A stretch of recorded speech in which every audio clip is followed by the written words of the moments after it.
Ana e David se ergueram para que Arthur os conduzisse até o local, onde supostamente se encontrava a resposta para todas as indagações. O suspense aumentava e os degraus diminuíam, conforme subiam a comprida escada em espiral que dava acesso aos quartos de cima.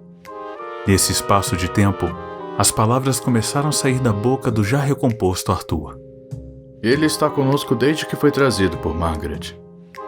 Era muito estimado por ela, e por esta razão o mantivemos aqui, mesmo após sua morte, como recordação. David e Ana ficaram calados. Arthur, então, prosseguiu. Mas o fato é que aquilo começou a trazer muitas inquietações na mente de Bruce. E cheguei à conclusão de que não havia mais necessidade de guardar isso aqui. Então é aí que a gente entra, completou David. Sim, de fato. Assumiu Arthur. Como nos encontrou? Que mal lhe pergunte. Vi o vídeo de sua última palestra, David. A sua especialidade e de sua esposa me chamaram a atenção. Achei impressionante os casos que você contou. Por isso entrei em contato assim que assisti. O meu caso pode ser mais um, ou talvez não seja nada. Devo adverti-los. Desculpe-me, Sr. Morgan. Arthur, de quem ou do que exatamente estamos falando? Vocês já vão ver, Ana. Eu mesmo já tentei me livrar, mas de alguma forma ele sempre voltava. Os degraus finalmente haviam terminado, e agora se via um grande corredor com saída nos quartos. Sobre o assoalho de madeira havia um comprido tapete vermelho. Os três seguiram pelo corredor, e no último quarto a caminhada cessou. O que iriam encontrar ali, David e Ana ainda não faziam a mais remota ideia. Mas a alcunha de ladrão de almas sugeria algo hostil. Portanto, era necessário se preparar. Aqui é o quarto de hóspedes. É onde nós sempre o deixamos. E não se preocupem, se aqui realmente houver algo de sobrenatural, não é nada que não sejam capazes de lidar. A porta se abriu antes que terminasse de falar. Arthur entrou. Ana, logo após, e preparando-se mentalmente. David entrou por último, no quarto mal iluminado. Olhou ao redor, não viu nada digno de interesse. Ana, com sua curiosidade, que era uma notável característica de sua personalidade, também se mostrou um tanto desapontada quando viu que no quarto não havia nada que pudesse despertar uma grande atenção. Aonde ele está? Era para estar aqui, no topo daquela estante, disse Arthur com um tom de surpresa na voz. Vocês demoraram demais. Mais uma alma foi perdida, disse Bruce, de maneira quase letárgica, em mais uma aparição repentina. Bruce, do que está falando? Onde ele está? Questionou Arthur, enquanto sacudia o fleumático rapaz. Tem algo errado, disse Ana. Eu posso sentir. Vem lá de baixo. Todos, com exceção de Bruce, desceram velozmente.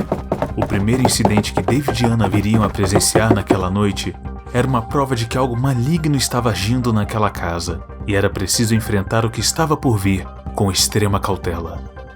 Todos foram em direção à cozinha, de onde o mordomo ainda não havia retornado, e para a surpresa de todos, ele estava caído, de bruços, desacordado e aparentemente sem vida. Jarbas! Arthur avançou e, ao verificar, confirmou o pior. Não havia sinais de sangue ou sinais violentos de pancada, mas o rosto pálido e gélido do mordomo, com olhos brancos, aspecto distorcido e mais cadavérico do que o normal, já eram o suficiente para saber que, indubitavelmente, Jarbas estava morto. O que explicava a excessiva demora do café, que a essa altura já estava frio, além de amargo e indigesto, como a cena recém-presenciada. Enquanto Arthur se lamentava, David procurava manter a racionalidade e se afastou do cadáver para procurar pistas ao redor. Ana ainda cobria a boca com a mão, perplexa, e simplesmente sabia que não se tratava de um acidente. Jarbas havia sido assassinado, e não entender nitidamente como isso ocorreu era de certa forma aterrorizante. Imediatamente, logo após o choque, Arthur foi atrás de Bruce. Suas atitudes suspeitas transpareciam que ele haveria testemunhado a misteriosa morte do mordomo, ou mesmo que tivesse alguma participação, mas presumidamente o rapaz havia desaparecido. Onde você está, sua aberração maldita? Onde o escondeu? As emoções de Arthur estavam fugindo do controle, enquanto corria desorientado pelos cômodos da casa. Podia-se escutar os trovões do lado de fora, de uma tempestade que até muitos minutos atrás não demonstrava o menor vestígio de que iria acontecer. Arthur, o que estamos procurando? Me diga, senão seremos um alvo fácil. David segurou Arthur pelos ombros de forma apaziguadora, mas ao invés de falar, Arthur simplesmente arregalou os olhos e, sem tempo de avisar, em um segundo aterrador, David obteve sua resposta. Um violento impacto o empurrou com força rumo ao chão. Atordoado, ainda tentou se levantar para revidar, mas o que seus olhos viram, em seguida, fizeram o cérebro paralisar. Uma silhueta no quarto mal iluminado, de algo pequeno demais para ser humano, porém envolvido por uma aura ameaçadora e flutuante, estava na frente de Arthur. E por alguns instantes, ambos estavam se encarando. Arthur, saia daí! Disse David, porém ainda sem conseguir se mexer. Criatura demoníaca!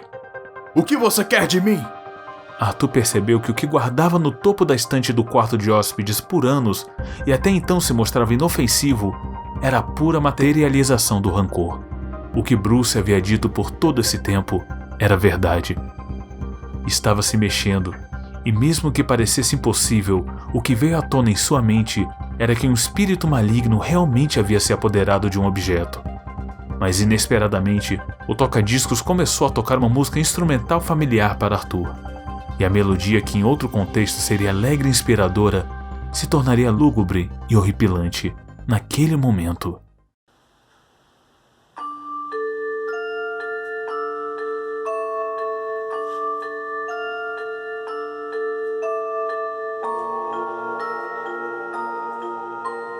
Não obstante, a marcha do quebra-nozes fez com que ele finalmente percebesse.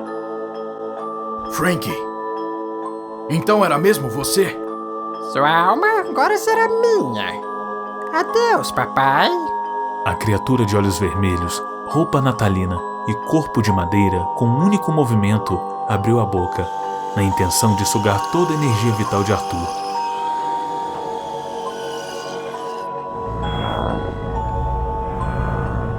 E como consequência, ambos tombaram segundos depois. Ana finalmente apareceu e pôde presenciar tudo depois de perceber os ruídos que vinham da sala. O silêncio que sucedeu fez o sangue de David gelar enquanto estava caído e impotente. Ana, vamos embora! Isso se tornou perigoso demais! Eu acho que o Arthur... Não, ainda não podemos ir. Lembre-se do que somos. Não podemos simplesmente deixar isso de lado. Ana avançou destemidamente em direção aos dois corpos. Passou pelo de Arthur e olhou por cima da criatura, que não se mexia, e apesar de ter despencado de uma altura de quase 2 metros, estava intacta. Então vamos ver qual é a sua história, disse Ana, convicta, e lutando para não deixar transparecer nenhum resquício de medo. Ana, espere! David ainda não conseguia se mexer, devido ao forte choque que o levara ao chão. As mãos de Ana vagarosamente se aproximavam do ladrão de almas, que permanecia imóvel, até o meio segundo que antecedeu o momento em que foi tocado. Eu estava esperando por você. Pela segunda vez, era possível ouvir a sua voz, que soava meio infantil. Não se mova! Antes dele tentar qualquer outra coisa, Ana o segurou pela cabeça, e com uma sensação repentina e violenta, o formigamento na mente de Ana subitamente explodiu em uma informação. Apenas um toque fez com que a identidade e a história do ladrão de almas fossem finalmente reveladas. Frankie. Capítulo 6. Escrito por Pedro Paes, com as vozes de Lucas Campos como Arthur Morgan, Sigrid como Anna Smith, Arthur Vinícius como David Smith, Pedro Paes como Bruce e Dan Lana como Boneco Frankie. Narração de Bruno Santana. Direção de dublagem Bruno Santana. Versão brasileira Voxtella.